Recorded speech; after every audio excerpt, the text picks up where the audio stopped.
So it's a very interesting topic, and the topic is building self-trust. And I always feel I selected the topic because I feel it's something that I've paid attention to. And so I wanted to start with a definition of trust from the dictionary. And so there were two. The first one said, a feeling of confidence in someone that shows you believe they are honest, fair, and reliable. Right? The second definition, confidence that something is safe, reliable, or effective. So I want to pick up on these two words in relation to self-trust. So this feeling of creating safety, security, and the feeling of being honest with the self. And so it's interesting, I think, when we talk about trust, we tend to think of trusting others. We say, I can't trust him, or I don't trust her. And we never think about why is it that we don't have trust in others? And we've often heard that it's because we don't have trust in ourselves. And if I was to ask you to think of a person you trust and to write down the criteria, what is it about them that you trust them, you would have many things. They listen to me, they are kind, honest, many things. And yet, if I was to ask you to think about that criteria for yourself, I wonder whether we would be able to say, yes, I trust me because of this criteria that I have when I have trust in others. And I think there would be a difference.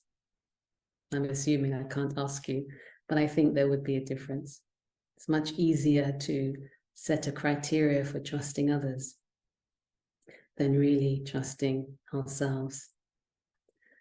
And so in the definition, it spoke about safety. And so how much have I created a safe feeling within myself? How much do I experience security within myself? And unless I experience that, it's very hard to have self-trust. And often we get influenced. Often we find that our response to things is not how we would like them to be. And so if we keep reacting and there isn't that stability, then it's very difficult to trust the self. And I remember having a conversation with somebody, and he was in a delicate situation. Somebody was challenging him, and it got to a point where this person sort of stopped him from leaving because she wanted to have a confrontation. And he said he really had to concentrate on not responding with the response of anger because he was highly triggered. And I think that's what happens when we don't trust our reactions. Then it doesn't create a foundation of security or safety. And so it's the influence of others, but it's also the influence of my own weaknesses. And so for me, to really begin to develop self-trust, I need to look at this aspect of security and safety. I want to share one slide that will just show this in a bit more detail. And I'll explain it because I know that there's translation. So let me just share my screen just briefly.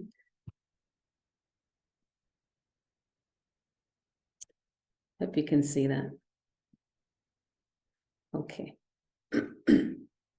And so it's lots of words. Sorry for the translators. But this is called Understanding the Layers of Me. And I think there's security and safety when I have a very clear sense of myself, a very clear understanding of my identity.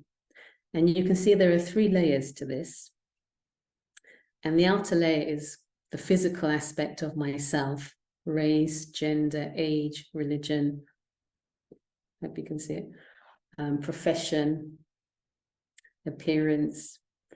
The second layer, this gray area here, is more about my personalities, my beliefs, my talents. And of course, in the center is our inner core, the qualities that we all have. Now, if my identity is based on the 2 outer layers, there is no way I will experience security or safety, because there are different perceptions of these roles or labels, like race or gender or age. And so if I'm criticized because of any one of those things, then unless I have a strong sense of self, it will create self-doubt. And I remember many years ago when I was helping in one of our inner space centers in Covent Garden in London, an elderly lady came into the inner space shop, and she came to do positive thinking. And I asked her why she had come. And she said because she's lost confidence in herself, because people don't see her. They just see her as an OAP, old age pensioner, which in her mind meant she has no personality, she is not worth talking to. And so she was very much influenced by others' response to her being, I think she must have been late 70s or 80s. So we can see how the response of others can trigger trigger our sense of self, or lack of self-confidence, self-respect. And if there's no self-confidence, then it's very hard to have trust. And we can apply that to any one of those labels, whether it's race, whether it's gender, whether it's my profession. And I think what happens is that we have many beliefs around these 2 outer circles, right? Many beliefs around gender, age, religion. Many beliefs about talents, even our personality. And so if I want to experience stability and security, I have to empower or connect with that inner core. And these are the qualities of the soul, as you know: peace, love, happiness, wisdom, and strength. And if I start from then, if I build my inner core, then that's the foundation to build self-trust. I'm going to stop sharing. That's the only slide I will show. But I wanted to illustrate this aspect of security, because we get caught up in aspects of our identity, even if you've been meditating for many years. It's a strong shell, it's a hard shell to crack sometimes. And so it's a good question. How much am I finding security from the outer layers? In other words, when I get good feedback, then I feel, yes, feel confident. There's a sense of self-trust because the feedback is positive. And then what happens when I'm challenged? And I know for myself, the trust for myself has come when I've experienced myself to be very vulnerable, when there has been opposition, when I've had to look at my own weaknesses, and of course my strengths, both. But one thing to look at also is our beliefs, because the beliefs that we have actually doesn't help us to build self-trust. And the other day in the retreat center, we had a retreat into silence program for 3 hours, and it was in silence. And we looked at beliefs, and one person shared her experience at the end of the retreat. She was a person that does a lot of community service. She helps many people. Hope this is slow enough. I feel I'm going very slow. Hope it's okay. Yeah, Maria's nodding. And she said after the retreat, after having 3 hours of silence, she's asking herself the question, what is my motivation for the community service that I do? And she felt that it wasn't completely selfless. She felt that it was her need.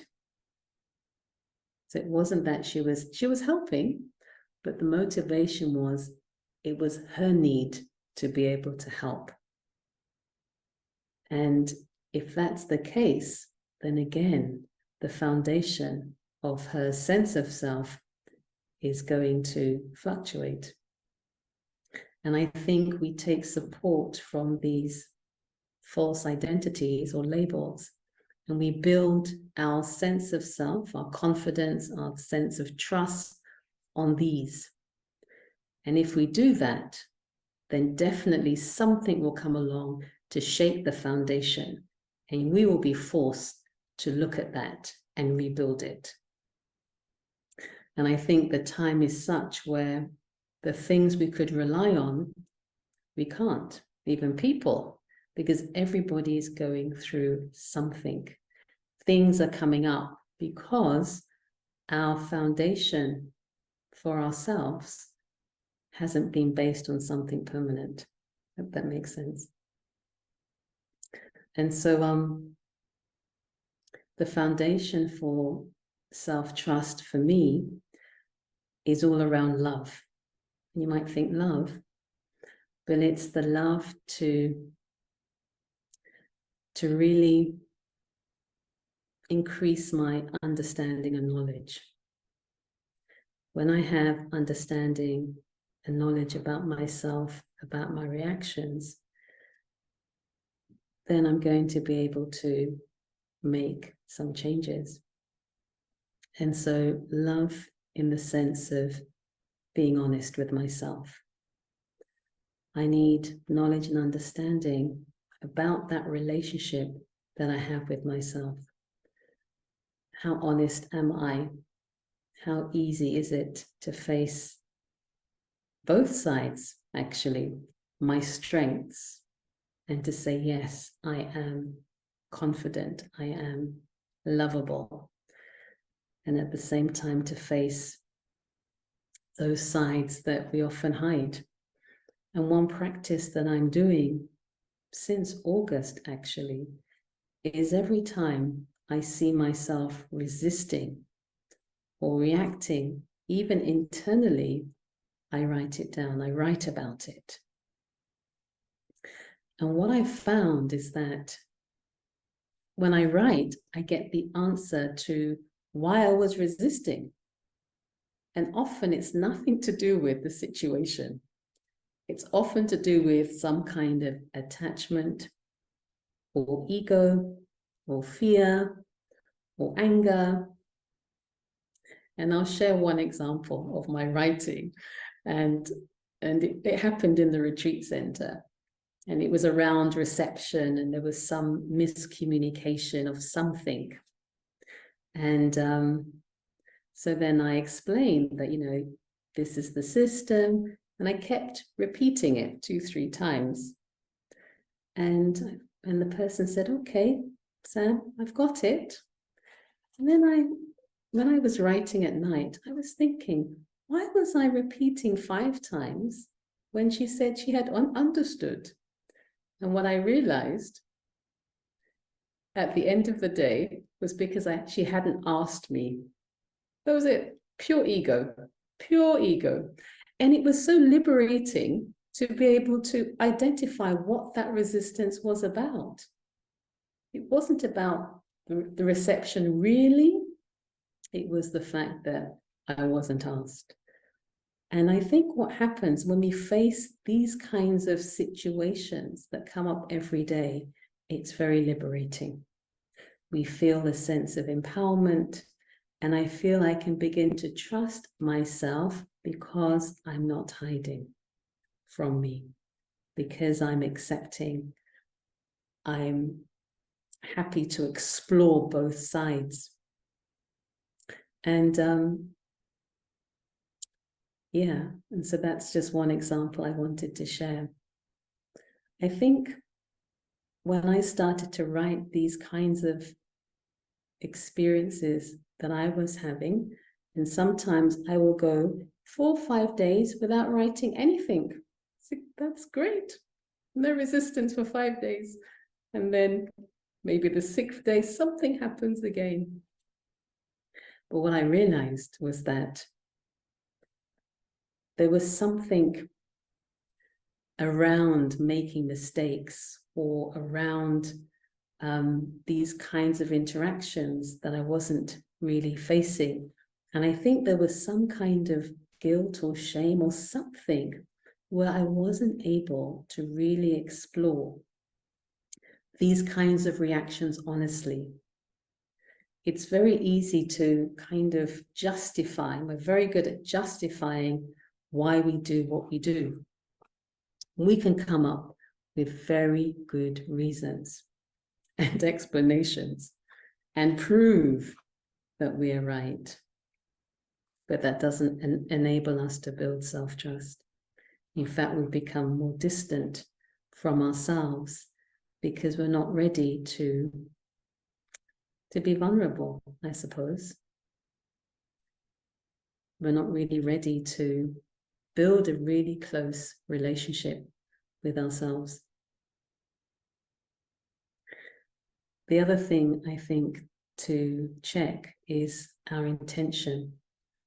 And when you have expectations of yourself or of others, then we know that that is going to lead to disappointment.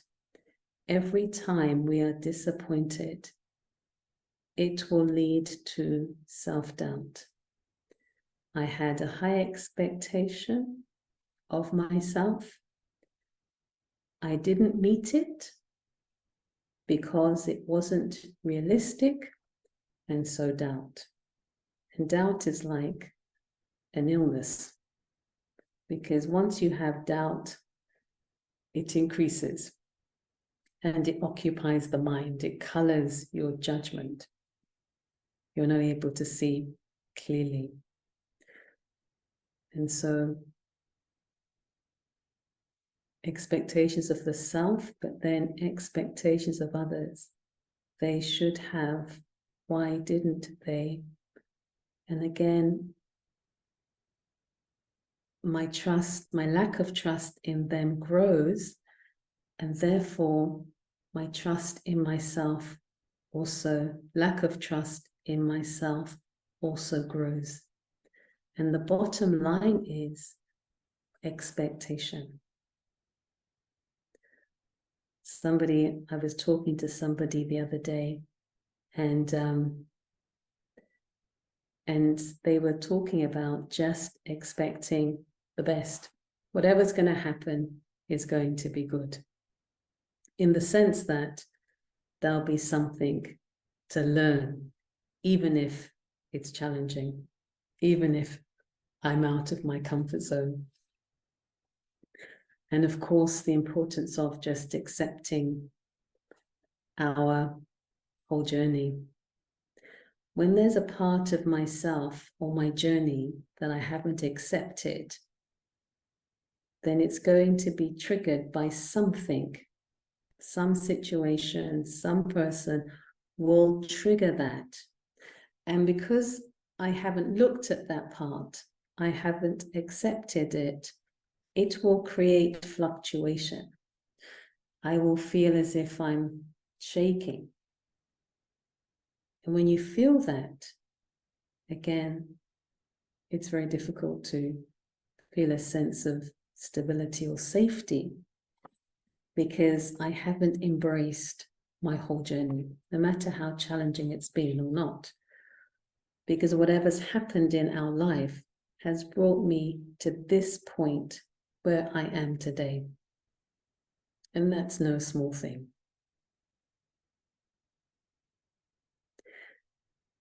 the last aspect is silence.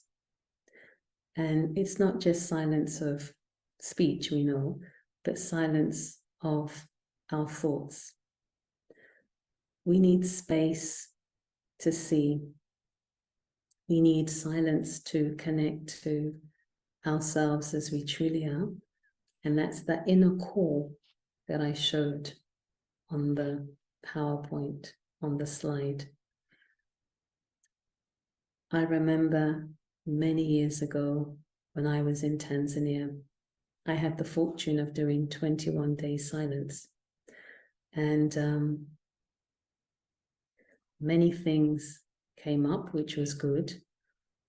But also I was able to experience very, very deep connection with myself as a soul. I was able to experience and feel those core qualities of peace on a very deep level. And so what happened for me was that became an anchor. And I realized that any challenges that come up are really just on the surface. Somebody said this, that happened. We shake, we fluctuate. But silence allows us to anchor ourselves again back to those core qualities of peace. When you've had a deep experience of that, then that increases your trust in yourself. It increases the trust that you can get back to a state of stability. It doesn't mean that we're not going to fluctuate. That is unrealistic. But the most important thing is to know that you have a method to become still and stable again. And that's why practice of meditation, as some of you may be doing, is crucial, so important. And so I feel there are levels of silence that we can explore. And the first is the silence, the inner silence, the silence of the mind, as I spoke about. And when I'm able to really connect to myself as a soul, something that's not physical, then again I experience stillness. And that might happen through affirmations, that happens through visualization. But the more I allow myself time for silence, then it creates a foundation of trust, of self-trust, that will carry me through the different situations that I experience in life. So when is that inner silence? When I just feel that I am a soul and I connect to the silence of that, truly. Second level is when I feel I'm absorbed in silence. And it feels as if I'm beyond anything in this physical world. And I'm absorbed to such an extent that it feels as if there's nothing in the mind. There's no thoughts. And so a mind that can be only full of silence and peace, again, increases my confidence that it's possible to have that for longer periods of time. Because absorbed means there's nothing else.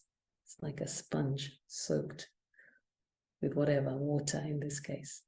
But just imagine the sense of stillness and peace where nothing else is influencing you. And that's a very beautiful stage to experience.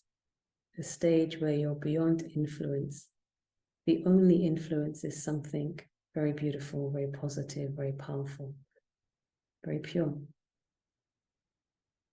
And so we need to give ourselves time to increase our moments of silence through the day. I don't think we can create a foundation when we're constantly absorbed in activity, which of course we are. But we have to find moments in the day where we can ground ourselves, which means anchor ourselves, even if it's just for a few minutes through the day, and just reconnect with this peaceful, powerful space that we have inside and that we can experience when we go beyond this, our sense perceptions. And that's a very powerful experience, actually. And I wonder whether we really appreciate the power of silence and what it does. The next level of silence is when I'm able to connect with, call it Supreme Soul, or the source of love, source of light. And I think it's in that connection that I experience the most safety, the most security. And that connection can begin to color the being, the soul that we all are. And so that silence is a sweet silence. It's a comfortable silence where it's just the union of that supreme power and you, the soul, and nothing in between. And when I have that experience, I can then begin to let go of the things I think I need to keep me feeling secure. And without that experience, we will still hold on to temporary things for feeling confident or safe. And so it's important for me anyway to increase the time I spend in this connection. We were doing a meditation course the other day, and somebody said, why do we need that connection? You know, why? You know, if I know I'm a soul, I have these core qualities, why do we need that? Need that, she said. And I said, because at the moment, we don't have power. Soul is energy. You need an external source to recharge your battery. And so recharge the battery for what? To create a stock of power so that I can be able to make the changes that I need to make inside. I don't think it's so much about, you know, facing difficult situations. The situations come because of my inability to deal with them appropriately. I don't have enough stability or love or patience. So I find that I'm reacting in situations. So the more power I draw from the supreme power, supreme soul, God, whatever you want to call it, then that is the power I use for my self-transformation. And when you change, when we change, everybody around you benefits. And so it's not just about me changing, but the impact of our transformation is going to affect the vibrations where we live. The atmosphere will become more peaceful, but also our relationships will become more harmonious. And when our relationships are balanced and in harmony, then we really experience trust in the self, because we see the trust I have in myself is mirrored in my relationships. Doesn't mean they're perfect. No.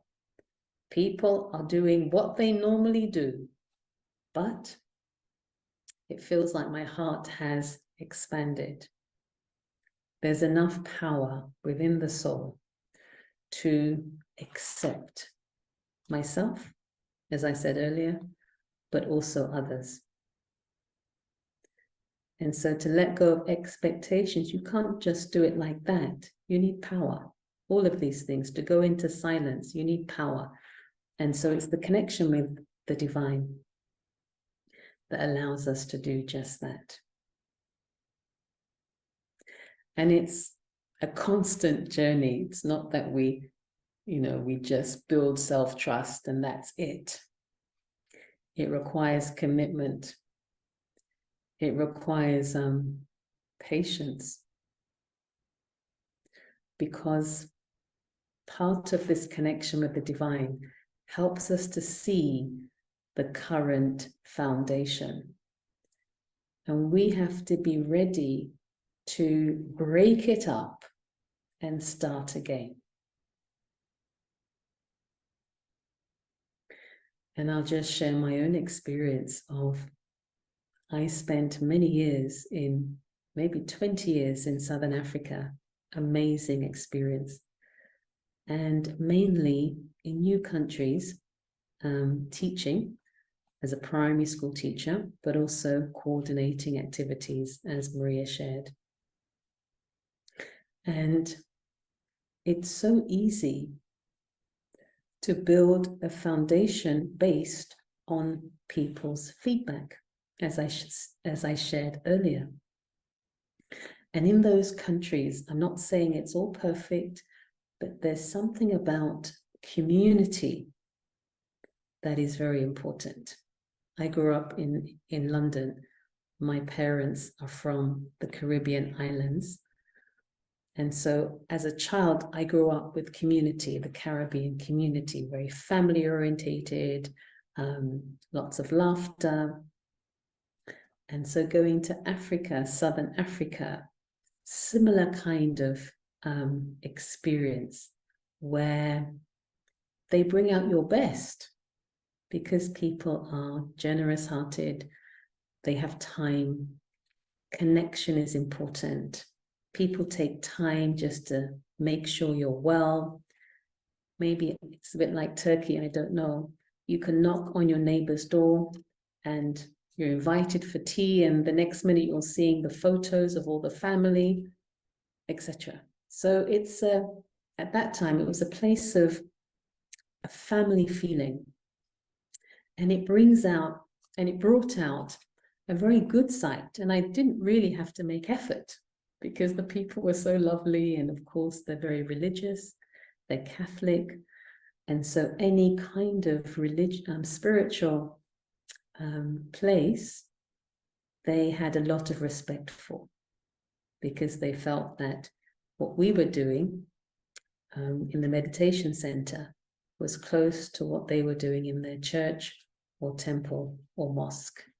And that's the beauty of spirituality, where each religion feels that it complements what they do. And so my foundation was based quite firmly on all of this lovely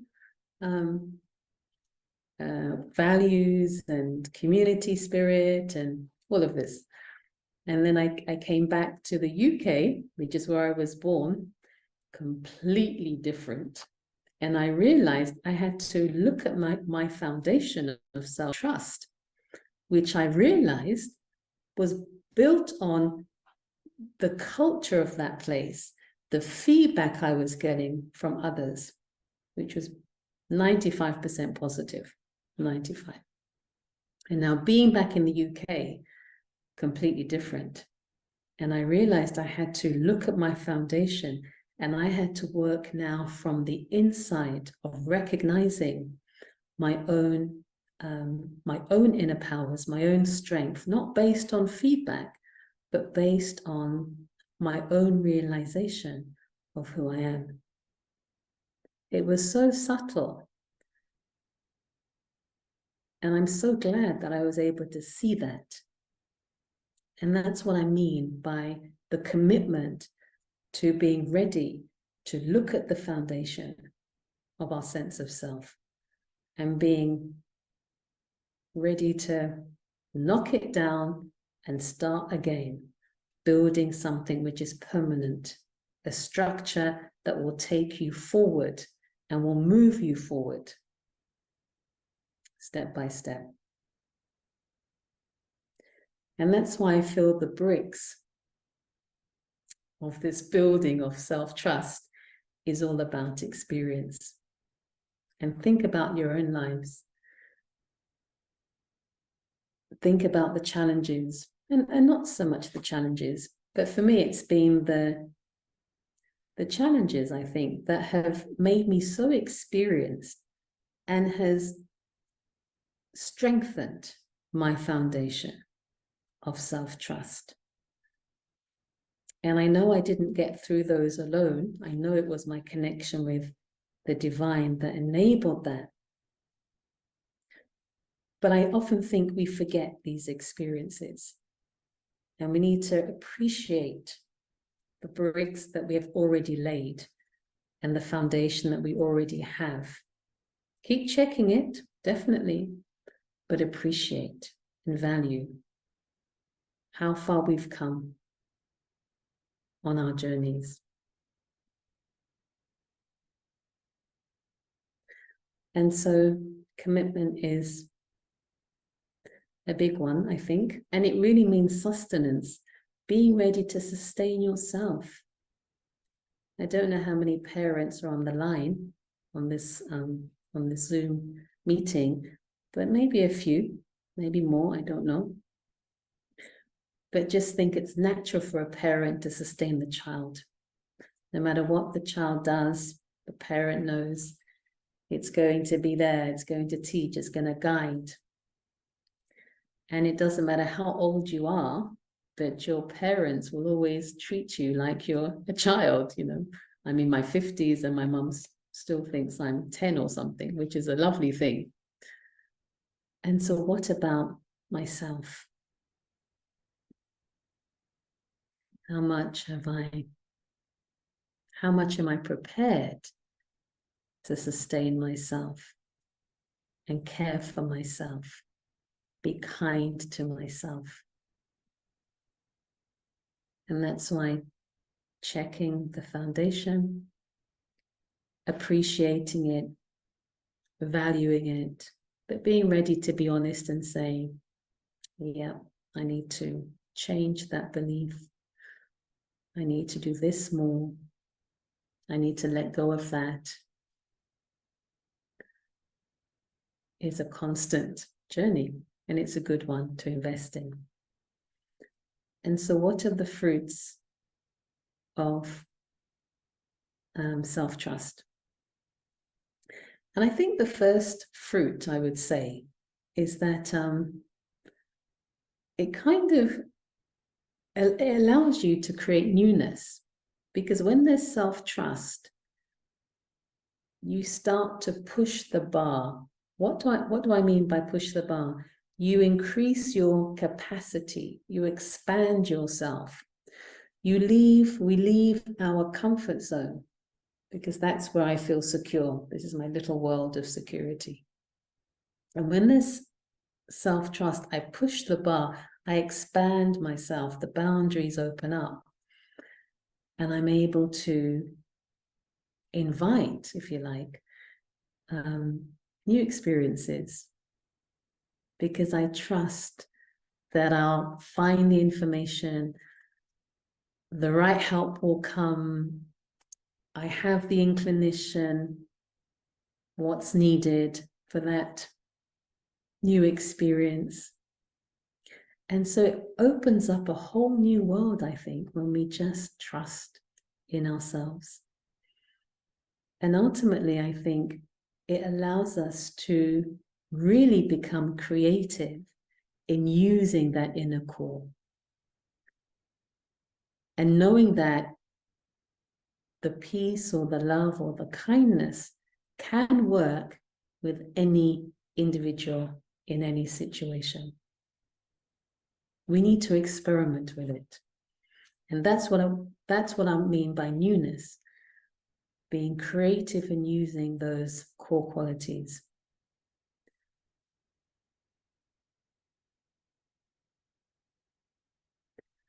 Another thing I think is a sense of contentment, happiness, that I'm moving in the right direction. And movement and flow is so important on any journey. When you feel stuck, when you feel there are no options, then there's no growth. But when you see so many possibilities, because there's that confidence, and you know you're not alone because the divine is with you, then it feels as if there are no limits. And one of the things I think we begin to experience when there is self-trust is that I can become a master of myself. Self-mastery. And I think for me, that has to be the destination of any meditation practice. Yes, it's about connecting to the divine, but what do I use that power for? I use that power so that I can be beyond the influence of my own limitations, but also be beyond the influence of all the things externally. And so we can say that self-trust, when I build self-trust, the destination for me, I'm not there yet, I'm on the journey. The destination is self-mastery, to become a self-sovereign, a ruler of the self, where you decide how you want to respond. You're not triggered, you're not influenced by the weather, by this, by that, but you're staying from your inner core, and from there I choose to respond. And this is why I keep doing what I'm doing, because I believe that that's the destination, and I see myself slowly moving in that direction. And for me, that's the best fruit that we can ever imagine, because when you're the master of yourself, your heart expands and you can give more to others. Whatever we do, we're doing it with the right intention, for the right reasons, and it serves many. And so I'm probably going to end on that note, because I'm just aware of the time. And maybe, Maria, if there are questions, or I do a meditation, or what happens now? Yes, after all this wonderful sharing, since I don't see any questions yet, I think it would be good if you lead us into some meditation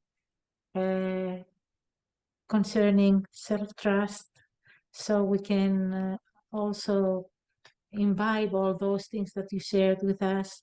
And if someone has a questions after the meditation, please put them on the chat. Okay, thanks, Maria. So you can just sit comfortably. We'll just do this without music, and just really to think about what you've heard in the last 45 minutes or so. And so just allowing whatever stood out for you to be present in your mind.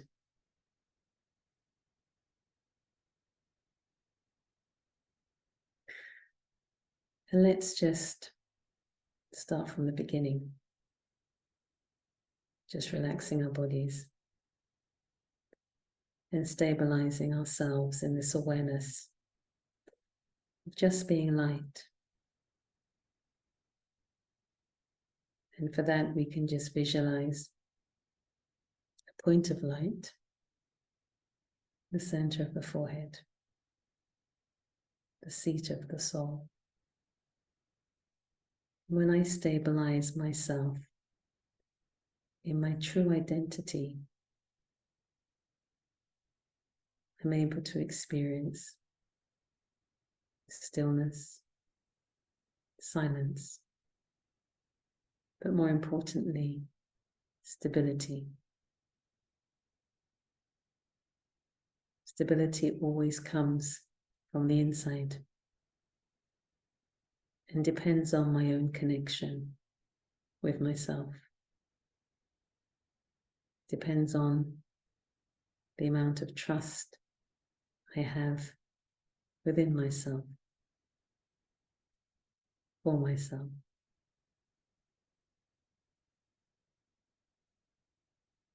And when I stabilize in this consciousness, I'm able to absorb myself in the depths of peace, a peace and stillness that takes me beyond my physical reality to a place of complete stillness and silence. A place where everything is just so silent, so still. And it's in that stillness that I can connect with the Supreme Soul, the one who is an ocean of love, an ocean of peace, the one who is my constant guide and guides me through the highs and lows and allows me to reach my destination, self-mastery, where there's no influence of anything external, no influence of anything internal, but just the realization that whatever I need, I have within me, and I can build on that through this connection with the source of love and peace. So just visualize rays of peace, rays of love from the divine, filling the soul, increasing my feelings of stability, security, but reminding me that I am enough. I have what I need. That I am so unique.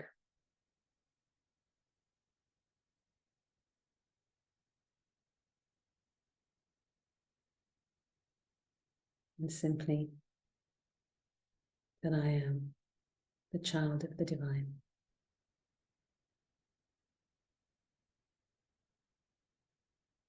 So just holding that feeling, that experience of safety and stability. I bring my awareness back to where I'm sitting. Become aware of my feet on the floor, my back against the chair. And if my eyes are closed, I can open them.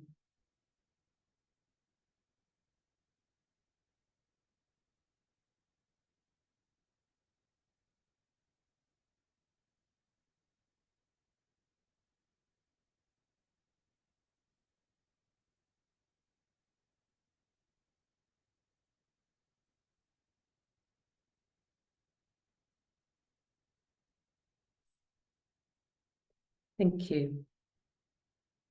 I just Shanti. remembered one. Shanti. Okay.